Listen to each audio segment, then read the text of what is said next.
my name is Mark Adam, and in this video I want to talk about embodiment coaching.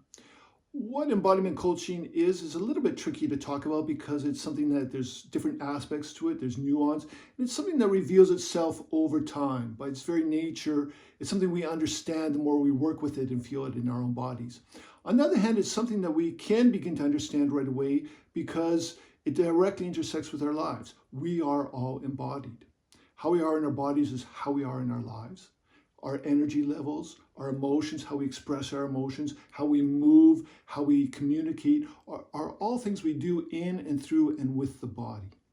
So instead of getting into theory or talking about different schools of thought about embodiment, I want to just give you a little demo to maybe help show you what I mean, to get a little bit of an understanding of it. And it will help if you do this with me. Embodiment is really not about thinking and understanding that way, but about feeling it in the body. So right now, if you're game, let yourself slouch down. Let your shoulders roll forward, your chest sink, and your head be heavy. Especially if you're in a chair, just as if you've been a long day at work. Just feel yourself slouch. And in this position, say, I'm hopeful about the future. I feel connected to other people. I'm excited about my life. Now take an inhale and lift yourself up. Let your shoulders roll back and down. Let your spine be tall. Take a couple of deep breaths into your upper lungs. And now we'll say those same things. I feel hopeful about the future. I feel connected to other people. I feel excited about my life. Now, if you're like me, when I make those statements in a slouch position, I don't really believe them. I don't really feel them. When I lift myself up and go, I feel connected to other people, I can have a sense of that directly. And this might seem like an obvious example, and in a way it is, but it brings a point across of how we are in our bodies affects our thinking. We've all seen people who walk around like this, walk around looking to the ground, kind of slooped. And when you're like this chronically, if that's your embodiment, you're not really taking in a lot from the other world. You're not really feeling connected. You might even be less quick to laugh or respond, and you might be more ruminative as opposed to thinking about the future. And another example is if you've ever tried to talk somebody out of their anxiety, you probably found it to be a very difficult task. If somebody comes to you all anxious and they're going, oh, this is going on, even if you're able to counter some of what they're saying, like, oh, no, it's okay, that because of this, they'll probably go, yes, but, and then they'll have a new reason to be anxious because their thinking is being generated from their feeling, from their state. They're feeling anxious, they're in an anxious state, and that's generating their thinking. So even if you are able to talk them through one of their points, they'll come up with a new reason to be anxious. If you have been successful in talking with somebody through helping somebody who's been anxious, it's probably because you co-regulated them. You stayed calm and steady and centered, and then that helped them start to calm down and be slow. But if you just try to do it on a mental level of explaining why they didn't need to be anxious, it probably didn't work very well. And to go along with this a little bit more, maybe if somebody who does get anxious a lot starts to do yoga, they might find after a few months that they are just calmer, that things don't upset them as much as they did before, that they get less rattled. And if they do get triggered, because we all do, that they come back to baseline quicker.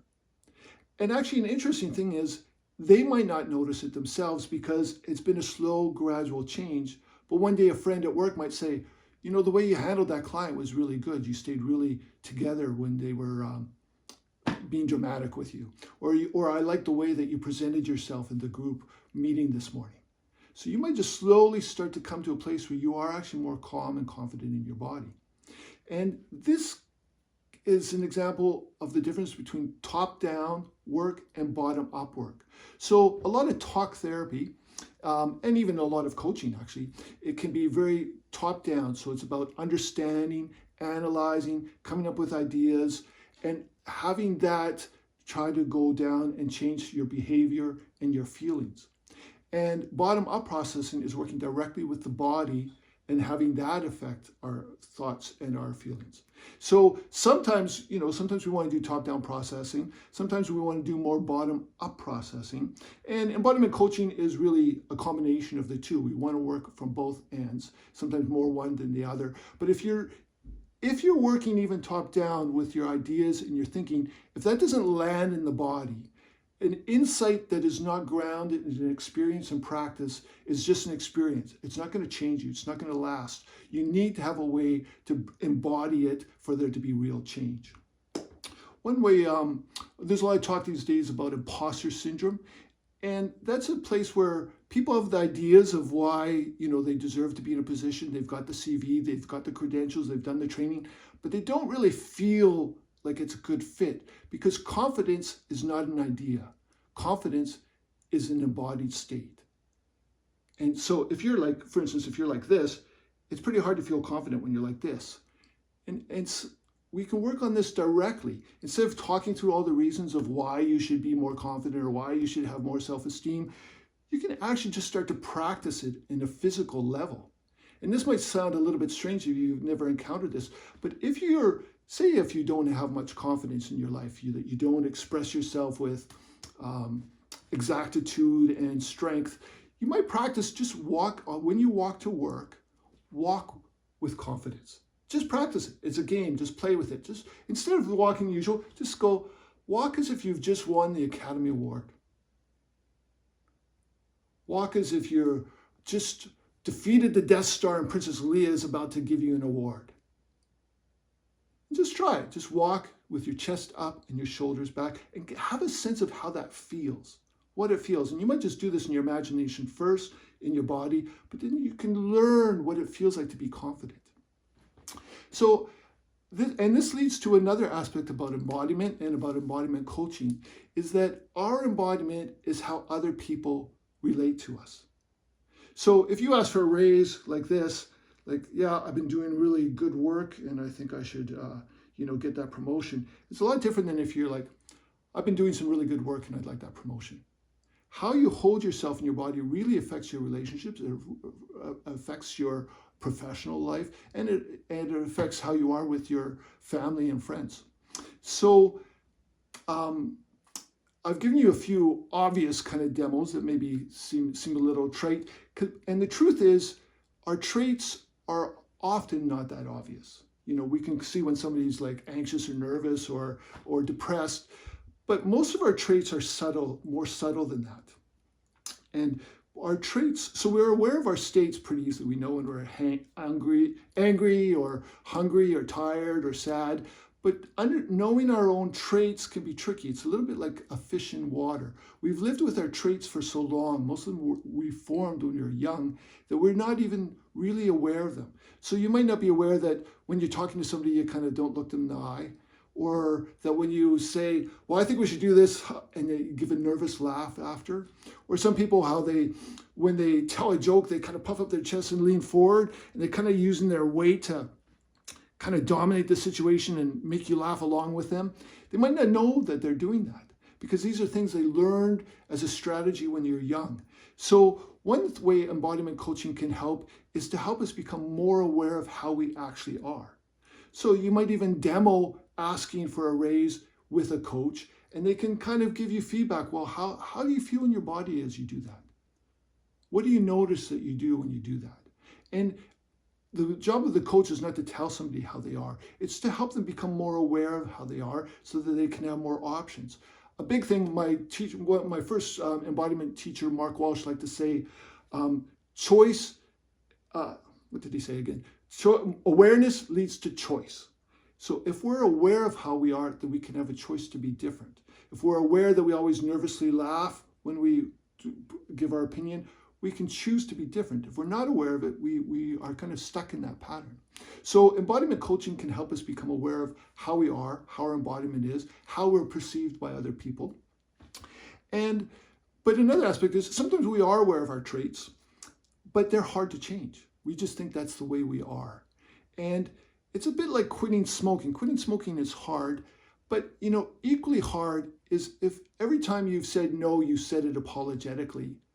it can be very hard for you to change saying no apologetically to saying no with some directness and authority.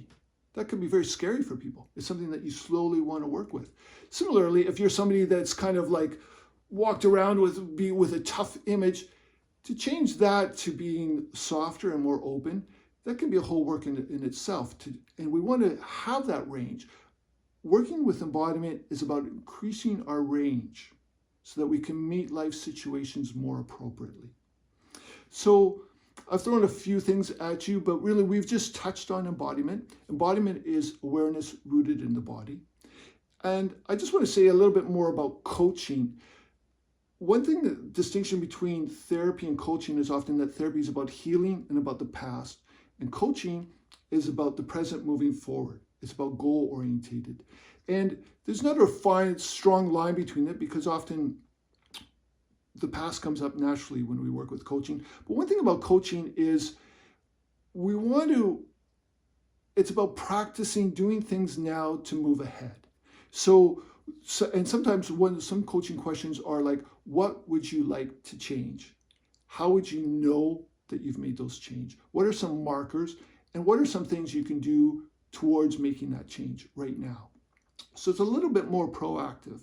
And working with the body is one way that we can do it. We can work on our confidence by doing that in the body exactly. If we're just trying to think our way into confidence, that can be a little bit murky and hard to define if we're being successful. But if we start to ground some of these things in the body and in our actual behavior, then we can kind of make improvement and actually feel the strength in ourselves as we make these changes.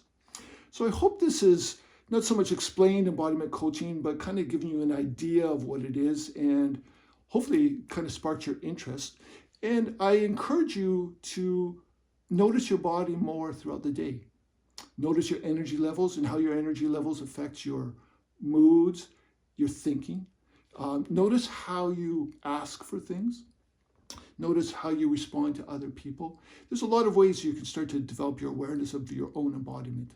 And if you want to dive a little bit deeper, I do suggest working one-on-one with somebody, especially if there's something specific that you want to work on. Maybe you're somebody who does have anxiety or finds it hard to say no or confidence, or maybe even just more subtle that you're not really sure why something's not moving ahead. It could be looking at your embodiment and your usual habitual way of being is the way to really generate some new insight, some new possibility, and some new potential.